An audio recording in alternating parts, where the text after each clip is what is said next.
Take me back to being told you had 3 months to live. Well, you kind of wipe those things out of the mind, out of the consciousness. Reflecting on it's like looking at life through the rearview mirror. Everything is a little distorted. You can never go back, really. But if I go back in a few words, it was shock, disbelief, not real terror. It takes a while for terror to set in. I've always found that fear is in the mind, not in the moment. And even in a moment like that, where you have cancer, it's widespread, it's in 8 organs. In fact, you're dealing with doctors who don't even want to treat you because it's so widespread, you don't have that long to live. The fear sets in later, after the words sink in.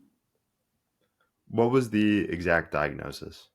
The diagnosis, at first, it was so widespread, it was in 8 organs, that they weren't sure if it started in the liver or where it started. But then we decided that it actually probably started in the gallbladder. The gallbladder cancer is quite rare, and 75% of people who it hits are women, and often women of I'm part Native American, so Native American, Polish. Israel is the number one cancer, one of the number one cancers in Israel, which is interesting, and also in parts of Asia. But so it was gallbladder cancer, and by the time it was discovered, it was already it had spread because it's one of those silent cancers. So 75% are women, and 75% of the time, it's already spread so fast and so far that it's stage 4, and there's really no cure. You were alone in the doctor's office when you found out the diagnosis, and then you were alone for 2 full days after that before your husband Dale was able to get back to you after a business trip in Ukraine. What was that alone time like? I'm so glad you started our discussion on being alone, because what attracted me to you, Tim, in the very beginning, I'm going to answer a question, but what attracted me to you and what you're doing with Outworker is when you first introduced yourself to the world in your podcast, is you quoted Schopenhauer. And the fact that Schopenhauer believed very strongly in solitude, believed that we are only free when we're alone. And so that you would start this conversation with aloneness. Thank you. And I hope that that's kind of the theme throughout today, because I noticed that many of the guests you have on, that is the underlying current, the underlying theme. In fact, I think it may be one of the most underlying current themes in life today. It's not existentialism as much. It's not Freudian existentialism. It's more, I think Schopenhauer, the aloneness. And I think we're just so overwhelmed. There's so much clutter. There's so much noise. We cannot think. Okay, so go back to when I was diagnosed. I felt in reflection that being alone was a strength, because when you're alone, your emotions are much more controlled, if you will. You're much more rational when you're alone than when you are surrounded with others. And so I was totally alone. I'd not been to a doctor in over 17 or 18 years since my children were born.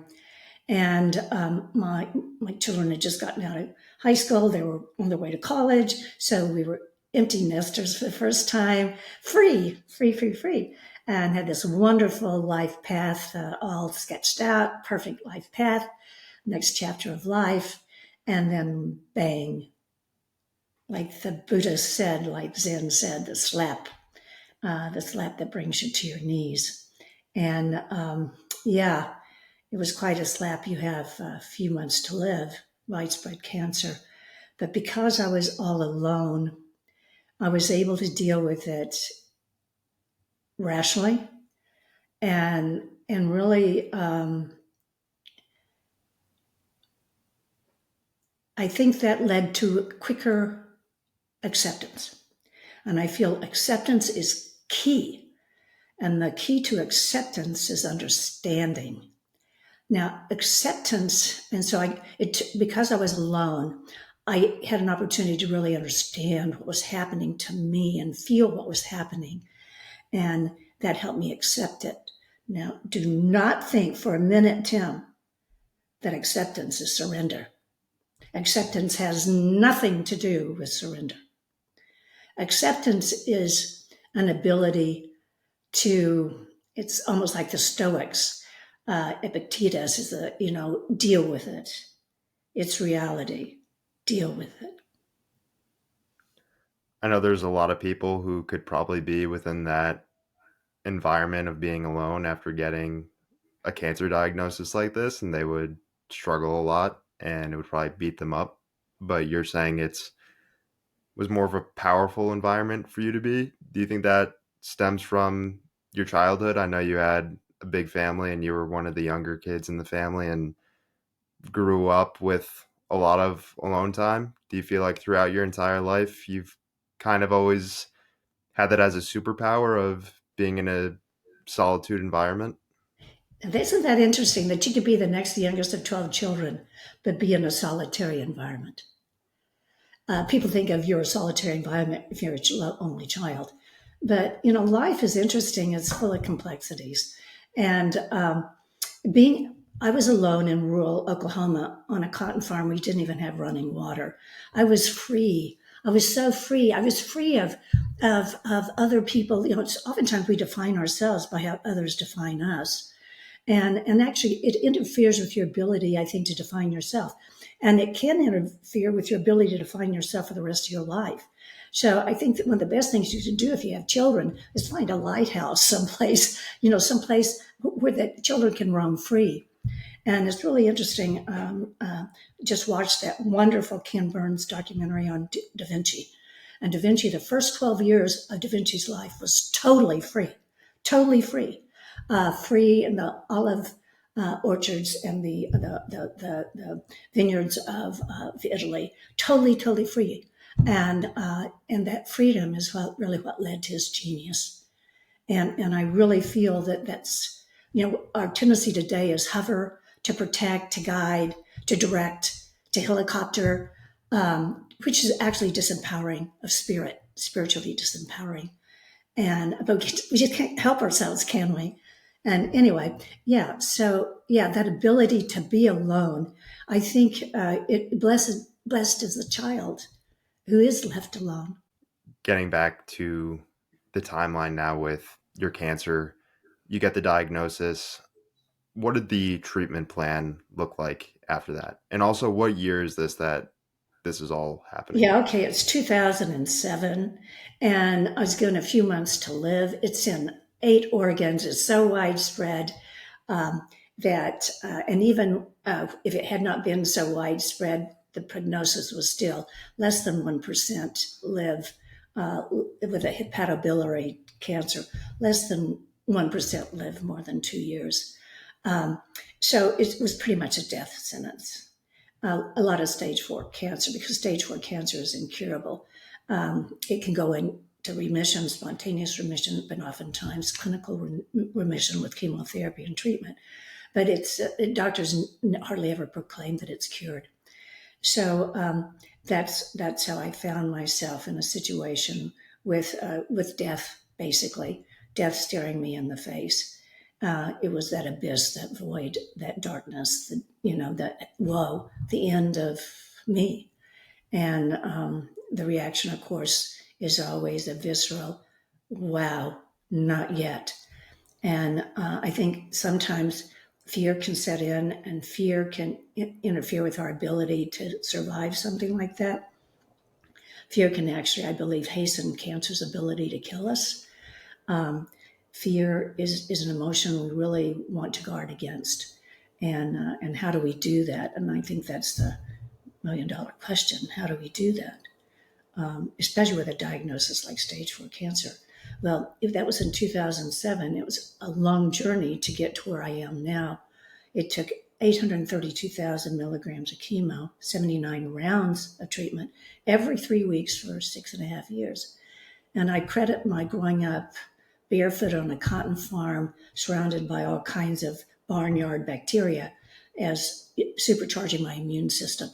A supercharged immune system is your superpower. Okay. I mean, our physical body is often our superpower. And we can be as strong minded, as strong willed as we want, but if we have weakened our body for whatever, we're not gonna. It's our body is our this is our best friend, our bosom buddy. So every time you look in the mirror, you blow yourself kisses, and you thank that body for dealing with you, putting up with you, because it's gonna get you through hell if you get through hell. I would need to learn to control my emotional mind and not let it interfere with my body. The emotional mind can make the body sicker. It can paralyze the body with fear. The mind is full of falsehood. Absolutely, and fear is in the mind, not in the moment. But that's why I think we have to do things wild in the wild. We have to get ourselves back in the wild. I mean, people are afraid nowadays to walk in their neighborhood. Okay, they live in these sequestered neighborhoods with guard gates, and yet they still lock their doors and their windows at night. I think it makes you more terrified. And I walked alone by myself through Mexico, alone with nothing but a mule and a couple of old REI gear bags, with the help of a local, vaquero or a guide through the Sierras, through the desert. Um, and it was that experience that really that I think empowered me. But the first thing that empowered me was cancer. Was cancer. Um, someone once said, you look into the abyss, and nothing looks back. There's nothing, and that's when you find your character. That's when you find your character. And stage 4 cancer is looking into the abyss, and that is the moment when you have cancer. You have a few months to live. That is the moment that you find your character. Physical movement plays a massive role for you, especially throughout your process of your chemo treatments, and you have this mindset with physical movement where if I can move, then I'm not sick. And you responded very well to chemo, and you say in your book that you have no idea how your immune system was able to take such a beating. Do you still have no idea, or do you have any hypotheses? Well, I sought out very, very aggressive treatment. I mean, this was not something I just kind of did on my own. A lot of people are afraid of chemotherapy. I was more afraid of cancer than chemotherapy. And I realized that the only enemy of cancer, the main enemy is chemotherapy. Of course, cutting it out, there's several ways to kill it. You can cut it out, but you can't cut it out if it's growing all over. It's different parts, cavities of your body. But you can cut it out. You can burn it out with radiation. You can drown it out with chemo, or you can melt it with like the bio stuff that they have today. And it basically takes all four, even today, to get it under control. So yeah, it is a long process. It's a long, tedious process, and it's your immune system. It's your body, your bosom buddy, that will get you through it. And what I've always said is that life has a tendency to break us, and walking heals us. Movement. The body is a healing machine. It's a naturally healing machine, but it requires movement to do its job. And that's why from the very, very get-go, I was walking up and down canyons within hours of a chemotherapy infusion. I'd be drinking enormous amounts of water, and I'd get to the canyon and I'd listen to Elvis sing gospel, and I'd sweat it out. I'd pee it out, sweat it out, purge it out. I wanted the chemo to come in, kill the cancer, but purge from my body before it killed me. And so and you have a 48-hour high right after chemotherapy with some of the stuff they put in, dextrose, saline, stuff they mixed chemo with. So for the first 48 hours, you have a semblance of energy. And then you're bedridden often. But you have to take advantage of that first 48 hours where you do have some energy. And that's when I would just get out and I would sweat it out. I tried to purge it out. I wanted it, again, to kill the cancer and then get out of my body, purge of the chemo. And that's how I was able to have 832,000 milligrams of chemo, 79 treatments over a course of 6.5 years. But during that time, I also had I was very blessed. At the end, I had a lung removed. I lost half of my liver, part of my colon, part of my stomach, my right lung, and part of my throat. So I had a lot of radical surgeries as well. And again, my body got me through that. Within cancer treatments, is physical movement like this promoted a lot by doctors, or were you kind of just doing your own thing? It was just kind of natural to me, in the sense that, because as a child, that's what children do is move. And if you ever have surgery, the first thing the doctor wants you to do, like when I had radical liver surgery by the head of surgery at Stanford Hospital, when he went in and did radical liver surgery, he was when I was still in the intensive care unit, he came to see after the surgery and he said, "Have you been out of bed yet? Have you walked yet?" And I looked at him with disbelief. I said, "Oh my gosh, what do you mean? Have I walked yet?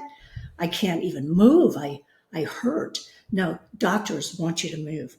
Doctors know that the only way your body is going to heal is through movement. And you don't want to get out of bed. In fact, with late stage cancer, with any disease, and even with life, sometimes we just want to stay in bed and put the cover over our eyes. And a lot of people do that.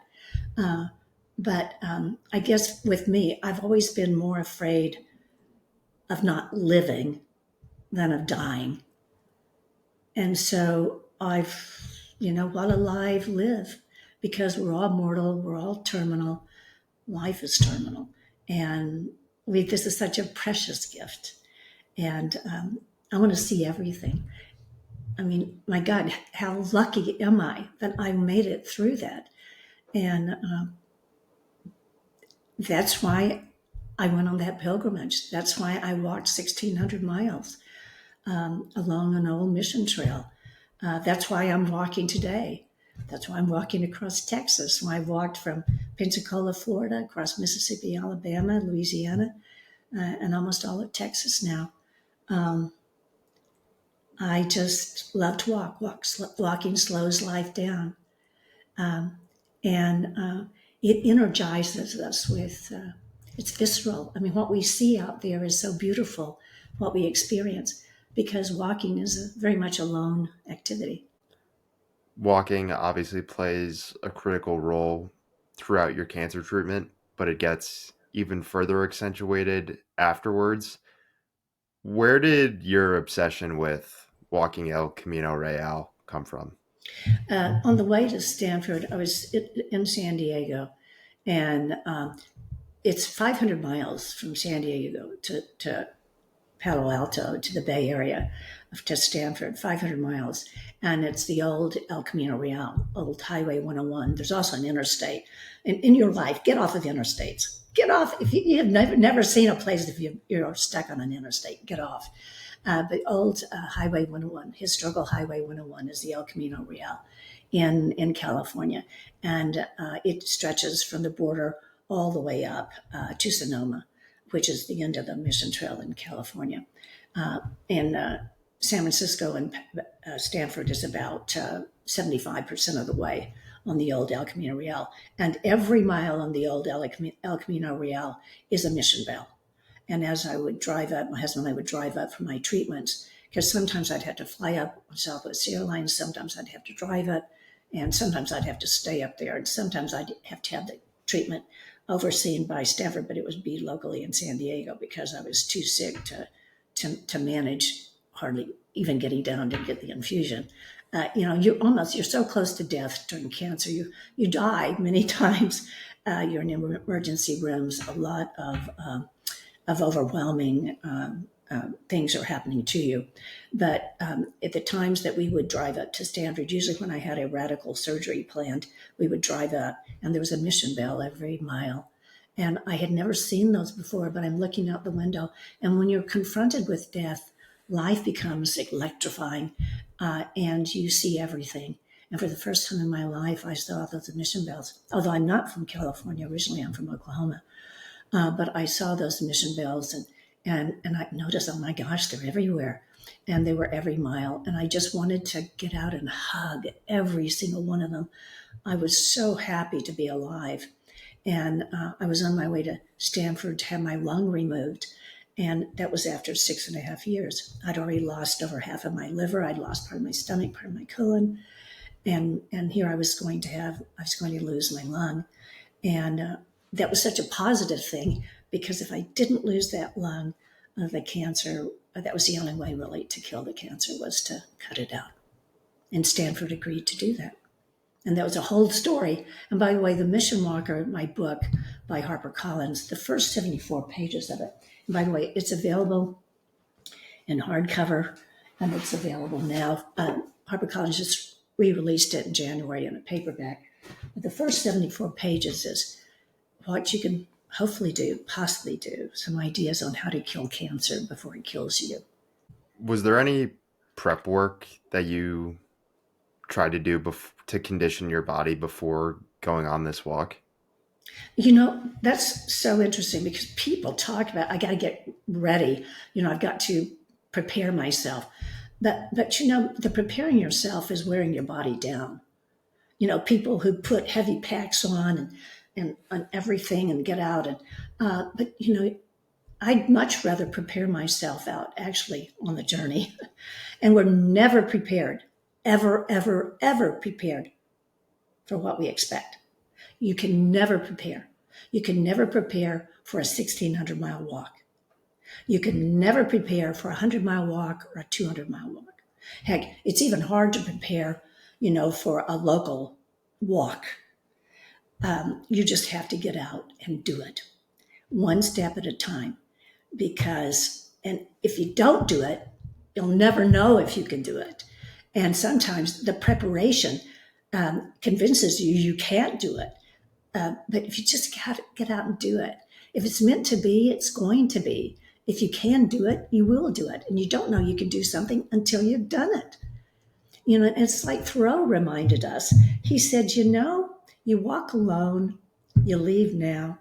You walk with someone else, you have to wait till they're ready. Oftentimes preparedness is actually involves others. And that's why it was so wonderful walking alone through Mexico, because I was all alone. I got on a plane in Tijuana alone. I flew down to Laredo, down in the very southernmost part of Baja California, Mexico, where the Mission Trail starts. Started in 1697. That's where I wanted to start. And I flew down there. I had the promise of a pack mule for 10 days and the promise of a vaquero, a Mexican cowboy guide. Sometimes it was a man, sometimes a woman, sometimes it was a couple, sometimes it was a young teenager. But I had the promise for only 5 days of a guide through the Sierras. And having a promise of a pack mule for 10 days and the promise of a guide for 5 days, that was enough for me after dealing with more than 7 years of stage 4 cancer. How did the two walks differ? The one in California versus the one in Mexico? Night and day. And actually, the California walk from San Diego to Sonoma, I did that first. I did that starting 5 months after Stanford removed my right lung. And I was so diminished by the time that I got that lung out. That's after the 79 rounds of chemo. And I had already had 4 radical surgeries. And so losing that lung, my body was so diminished. It was so depleted that I walked from San Diego to Sonoma to really to heal my brokenness and to soar above and the fear, because there is fear of cancer coming back and and just not knowing how long I had to live. And so there's nothing more energizing when you don't know how long you have to live is to get out and actually experience life. And so that walk from San Diego to Sonoma is a lot along the coast. And there's now a whole group of people called California Mission Walkers, and I'm one of the trailblazers of that. I was the sixth person to walk from San Diego to Sonoma, and I did it as a through walk, 55 days, walking on average 15 miles a day. But I was so depleted from the cancer that once I started walking, I couldn't stop. And I knew that as I was walking, I was healing. And when I started, I could hardly walk. I could hardly breathe. And there's a lot of mountains. There's 5 mountains in that from San Diego to Sonoma, 5 mountains, and 21 old missions. And they're about 3 day or 4 day walk apart. And so I was out there and walking up the mountains. Oftentimes I could hardly get up a mountain, but I just supercharged my one lung. So by the time I got to Sonoma, 800 miles later, 55 days later, when I got back, my doctor did a lung capacity test. I was 80% of normal lung capacity with just one lung. And so that's been my goal the entire time. But the walking from San Diego to Sonoma is really the Broadway of beauty, a lot of it up the coast, and even over the mountains, because it's like a ladder, up the coast, over a mountain to a valley, because the missions were built wherever there were Native American indigenous settlements. And so that was always usually near a water source. And so you go up and then you cross over the mountain, then you cross back across the mountain, go up, and you do that, for 800 miles. The United States is very amenable to walking. You can easily walk without anything. In fact, I walked with just a 22 pocket Cabela's vest. I walked 100 miles with nothing but a vest. And I actually wrote an article in the Wall Street Journal that they published, and that actually led to HarperCollins asking me to write The Mission Walker. But anyway, yeah. So, well, what do? You do what you got to do, and for me, that's walking. So that was the northern part of the California Mission Trail. The southern part, which starts in Loreto, Mexico, it was so brutal. It's 300 years since that old mission trail was trod by the Jesuits, and it's all overgrown with cactus. And it's the Sonoran Desert, the hottest desert on earth. The vaqueros who live there, they live in roadless ranchos. And what that means is that in and out of the ranchos is one way and one way only, and that's on a mule or a donkey. They often have a pickup or a truck, but it will be up over the Sierra, a half a day or a day's ride to get to their truck. But they're so self-sufficient. For 300 years, they've lived there along the old mission trail. They were the sheep herders, the cow herders, the carpenters. They were the craftsmen who accompanied the Jesuits there in Baja California, Mexico. And they live today much like they lived 300 years ago. They can take a little bit of water and they can survive. I've always said, if North Korea nukes California, head south to Baja California, Mexico, because let me tell you, they know how to survive. They're the most amazing, resilient, truly incredible people I've ever met in my life. I mean, here I am alone, this crazy American gringa. They knew I was on a pilgrimage. They knew I had cancer, because the cancer had come back in my remaining lung. And that's what motivated me to go down and try to finish the mission walk, that 800 miles down there. And I never, ever knew for over 2 months where the next meal was coming from, where my next mule was coming from, or where the next man or person, the guide, would be coming from. And every walk is a walk of faith, and especially a pilgrimage along an old mission trail. Anywhere, actually, it's a walk of faith. But there, the difference was from San Diego to Sonoma, food, water, supplies, lodging, camping, everything, just too much, too much, too much. I mean, a lot. Down there, nothing. No banks, no ATMs, no credit cards, no doctors, nothing. And so you have to carry pretty much everything. But you can't carry much because you're carrying it and a donkey's carrying it, and you have to transport it on and off the donkey. So anyway, I carried with me 4,000 US dollars in pesos, in small bills, pesos, because I paid for the donkeys, I paid for the burritos, I paid for the guides. So I had this cash, a country that where the average person makes 300 US dollars a month. I had 4,000 US dollars on me on this mule. I had also at Stanford, my physician's assistant for my doctor, Dr. George Fisher, was well schooled in wilderness medicine, and she did. It's called Dr. Donner's Wilderness Survival Kit. Necessary medicines you need to take with you on a wilderness trip. And she called CVS and did all these prescriptions, and I put them all in the bottles, and I put it in Spanish what it was for, because I didn't speak that good of Spanish, in case you got kicked in the head, a rattlesnake bit you, you fell off of a mule, or you broke something, or you went into shock, bad water, whatever. What if? There were so many what ifs. But I had a pill for every what if, and I had pesos. And I walked from Loreto, Mexico to the California border. I never took one pill, and I never had one peso stolen or taken. Walking for you isn't just about the physical exercise or the physical challenge. There's a greater purpose behind that, and that purpose for you is healing. And a common theme and question that I think I ask a lot of my guests is thinking about this difference between healing and recovery. And within your writing and your mindset, it seems like you are fully focused on healing. What do you think the difference is between healing and recovery? That's a good question, because we can be healed and still die.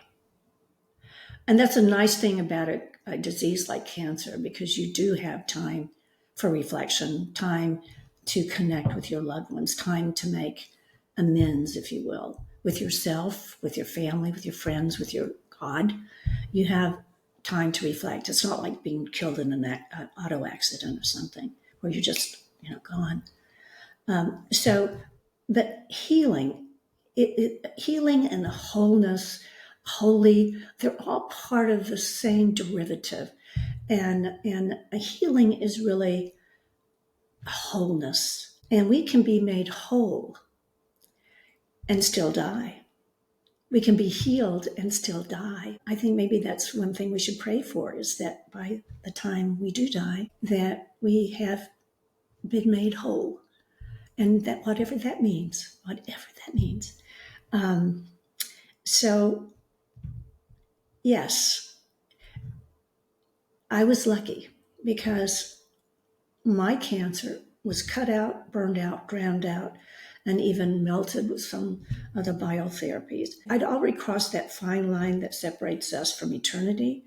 At many times I was more dead than alive, and it was very painful crossing that line to death. But once you cross that line, there's a lot of peace there, a lot of peace there. So if you have a loved one who's crossed that line, you will understand that peace. And oftentimes, and I was very ready, to just leave, because I believe very strongly. Doesn't even quantum theory tells us that no atom has ever been the same atoms. It never ceases to exist. Any atoms anywhere never cease to exist.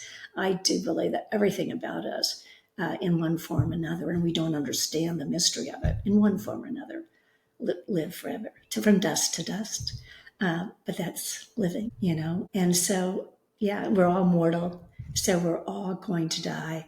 It's that while alive, we have time to please live.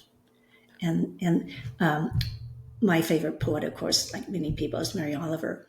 And she always said, "Tell me, what is it you plan to do with your one wild and precious life?" That gives me goosebumps. What is it you want to do with your one wild and precious life? And that's not just a question to ask yourself in reflection. That's a question to ask yourself every day before you get out of bed. And that can change. But what is it we want to do with our one wild and precious life? And I think that gets back to your question about wholeness and healing. We want, I think, to connect. We want to connect with that wholeness. We want to connect with people, with places, with God. Um, yeah. And which is really, when I say I love aloneness and I'm connected, I really am attracted by Schopenhauer and some of the things that you mentioned that motivated you to do the Outworker. He said that aloneness is freedom. Being alone is when you're truly free, which is true. But, and that's why I love to walk, because I'm totally alone when I'm walking. Totally, totally, totally alone. But there's no greater thrill than connecting, and as you're walking, you're connecting with the past. Think about walking. It's true meditation. The step I just took is the past. The step I'm taking is the present, and my leg is going forward to the next step. It's going to the future. So in one breath, you're past, present, future. And you realize that mindfulness is not sitting and breathing and, you know, mindfulness is, ooh, electricity. Mindfulness is total experience. It's totally alive. It's visceral. And when you're out on a long walk, whether it's across far west Texas, or it's across the bayous of Louisiana, or it's the cactus jungle of Mexico, or it's even along an old highway on the Broadway of Beauty in California, when you're out there walking alone, you truly are alive.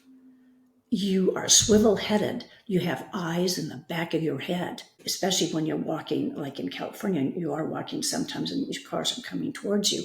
You're so aware, not of what you're seeing. You wonder, what is that person seeing? You develop enormous empathy. Is the sun in their eyes? Are they distracted? And you just assume they're distracted. You assume because you're the stranger out there, you're weird. So you're just totally alive and ready to respond. And as a walker, you can do things that bicyclists cannot do, that motorcycles cannot do, and of course the cars cannot do.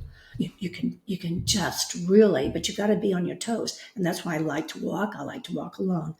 I have never once in thousands and thousands of miles walking, whether across the United States or across the old Mission Trail, I've never once put anything in my ears, ever, ever, ever, because you actually learn to see with your ears. You can hear with your eyes out there. The senses blur, and you are alert to everything. You have to be, because you don't know what's coming at you, whether it's coming towards you, coming up from behind you to the side, and but isn't that life?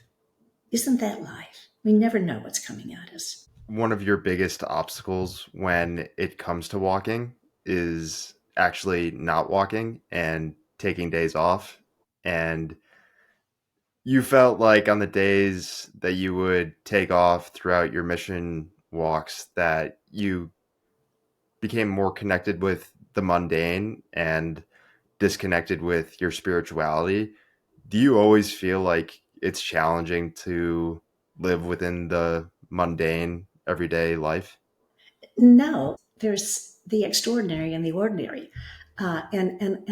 There's nothing more electrifying than just like going out and sitting outside and just closing your eyes wherever you are, on your porch, just closing your eyes and seeing what kind of distant sounds can you hear? How many bird song can you hear?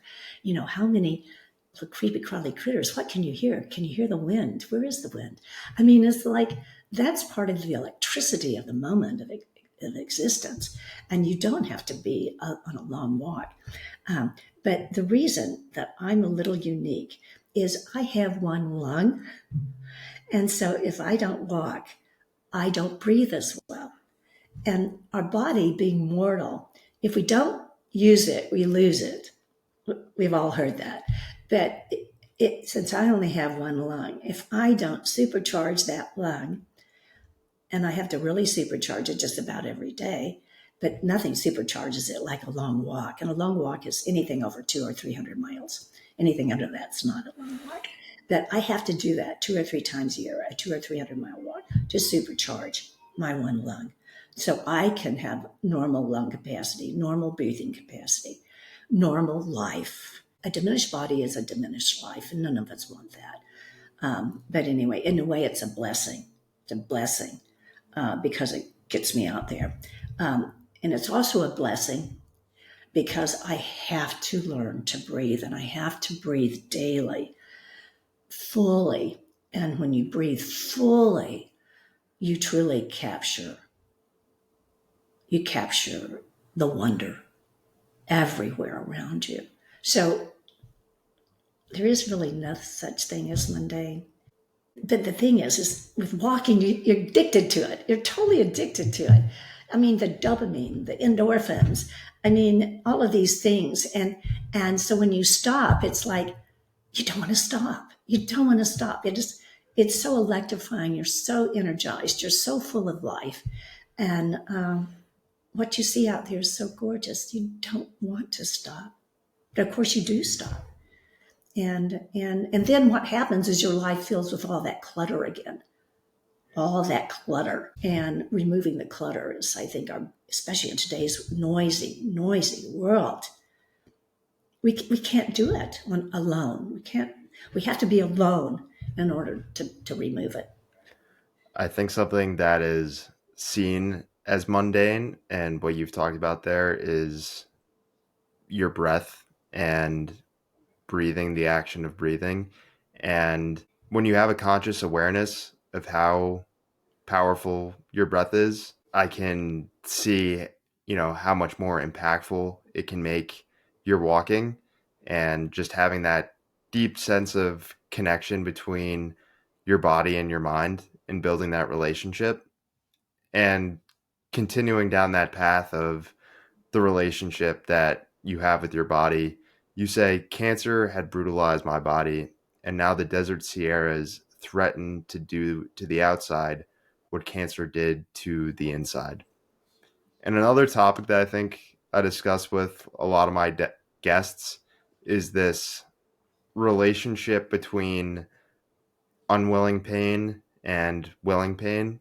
And you've certainly have experienced both on the unwilling side, the pain that would come from cancer, but then also on the willing side of how you put yourself through these very physically demanding, very long walks.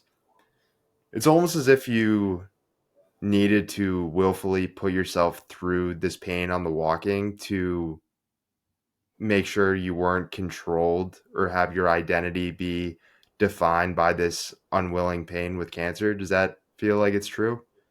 Well, I think what happens is you must be empowered to get through, and you never know what life is going to be throwing at you next. And so all of life is a preparation for what we don't know. And but walking empowers me. It strengthens me spiritually, physically, emotionally, and for whatever's around the curve, whatever's coming at me, whatever's going to be hitting me next and knocking me to my knees. When it knocks you to your knees, and life will do that over and over and over again. When it knocks us to our knees, we just don't want it to knock us out. Okay. Now, there will be a time when I'm knocked to my knees and I want to stay there. Is that true? I don't know, because death does not necessarily knock us to our knees. Death to me invites us in. And I've been very close to death, and it's there's a lot of peace there in the exhale. In the exhale. The first thing we do in life, we come into the world and we take that deep inhale. And it's like everything in between The last thing we do is the last exhale. And it's how we breathe in between makes the difference. Bringing another duality into the conversation, your internal voice. You have your feel sorry for Edie voice and your cowboy voice. What does the relationship look like between those two internal voices? I was raised on a cotton farm in rural Oklahoma, next youngest of 12 children. And my parents taught us not to feel sorry for ourselves and not to blame others, but to, it's really just part of the acceptance of life. I try not to feel sorry for myself, but I do sometimes allow myself a little pity party, okay? But not too much because it's a slippery slope. And we have to be very, very careful about those slippery slopes in life. It's kind of a waste of life if you think about it, to feel sorry for ourselves, when truly the best cure for depression, the best cure for physical ailments is accomplishment, is getting out and doing something. And even with the mind, how do we close off that clutter from, how do we, that little inner voice that may be holding us back? Well, the best way to knock that out is by filling the senses with movement, empowerment, and life, nature. That's why I love the sun. That's why I love the desert. Some people are mountain people, some people are ocean people. I'm a desert person. Certainly an incredible accomplishment after being diagnosed with cancer and being told you have 3 months to live to walk the entire El Camino Real, 1,600 miles with one lung. I mean, truly remarkable. As we both know, though, it's not the walk or the accomplishment of the physical feat that is most interesting or important. It's the insights and the wisdom and the healing that can be built from those physical experiences that is more fascinating to talk about. And I think you illustrate this contrast really nicely with two different lines. In the desert Sierras, a man is but a wind that passes and does not return. The desert doesn't need water or man. It quickly erases man and reclaims itself. And people never die. Their words survive forever. So it's not the physical accomplishment itself, but it's the words and the ideas and the insights that are built from those accomplishments that continue to live on. What's an idea that you want your life to be represented by? I think that while alive, live. And that it's really that fear of death will never be as motivating as the joy of living. And while alive, live. While alive, live. It's such a precious, precious gift. And as Mark Twain reminded us, life is so short, it's just a flicker.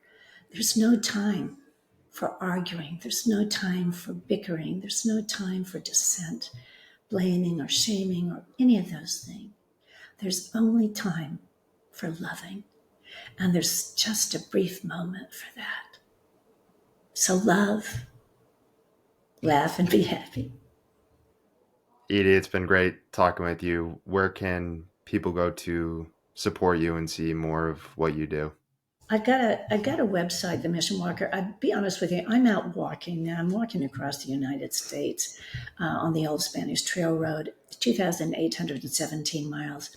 But I'm doing this in segments. I'm doing this a state at a time. However, Texas has taken me forever. Um, uh, Texas is halfway around the world. Across Texas is like across the world almost. It's one third of the distance between San Diego and St. Augustine, Florida, which is where I'm walking. And I've walked from Pensacola, Florida, all the way now to Van Horn, Texas. I've only walked 2/3 of the way across Texas. I still have 1/3 left to go.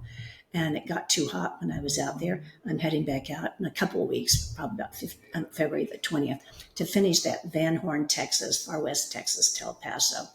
And it is a wildness, a barrenness, a bleakness out there that is unlike. I mean, every walk is different, but I'm going to be doing that walk. They can pick up the Mission Walker. They can connect with me on my website, edie@themissionwalker.com.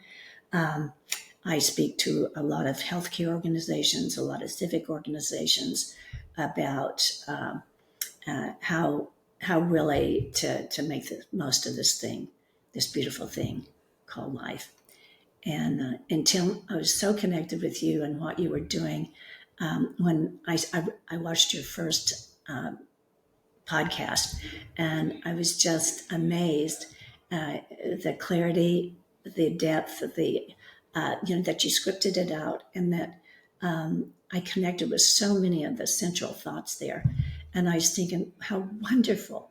Cicero reminded us that it's not chance that determines our life. It's choice. And that's one thing about the Outworker. I think you bring out in all of your guests and in your own life how to reflect on choice and to change chance by a better reflection on choice. I really appreciate the kind words and glad that you resonated with it so deeply. And that's my exact mindset, to really dig into people and their experiences and their lives and ask them deep questions that maybe many other people wouldn't necessarily ask them on every given day. So, really appreciate that. Tim, I do want to invite people who hear me to get out and walk with me. One of the nice things about a long walk is people join you all the time. They find out you're out there, and when you're walking through a small town or you're walking through a particular place, they'll come out and they'll join you. Sometimes it's for a mile, a couple of miles. Sometimes it's for a day, sometimes longer than a day. But it's interesting. A lot of people don't even understand their own communities, their own, their own places that they own live. And when you're out there walking, you see things in such a different way, and it just opens your eyes to the beauty of everything that is around us. So please do join me. If anyone wants to walk across far west Texas, have you moved to Austin yet? Not yet.